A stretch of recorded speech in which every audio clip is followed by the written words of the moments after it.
respiração por nariz, isso elimina o aroma frutado, e se a percepção é ácida, é porque o vinho é frutado.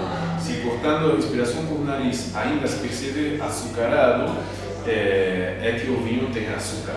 Então é interessante também porque o interesse do Malbec argentino, geralmente qualquer bom vinho é ácido quando jovem, mas a vantagem do Malbec é que às vezes, tendo ainda um produto ácido, o sabor da fruta suaviza a percepção e, embora não tenha açúcar, se percebe como doce.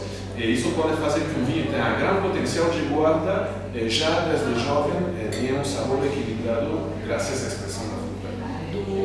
Qual que é o menos ácido? É o Malbec? Isso tem mais a ver com o trabalho na vinícola, com a concentração, do que pode ser a mesma variedade de uva. É dizer que as mesmas variedades têm diferenças em função da concentração que se vai dar ao cultivar, ao vinificar, eles podem mudar completamente seus valores prévios. Então, não tem regra precisamente. Porque às vezes quando a gente, quem não é conhecedor, quando você vai procurar, então você vê, será que é melhor o Malbec, será que é melhor o Cabernet, não sei o que e tal, para saber qual que é o menos ácido. Tem quem gosta, quem tem o paladar do mais ácido ou menos ácido, né? Que é um sabor mais acentuado. Sim.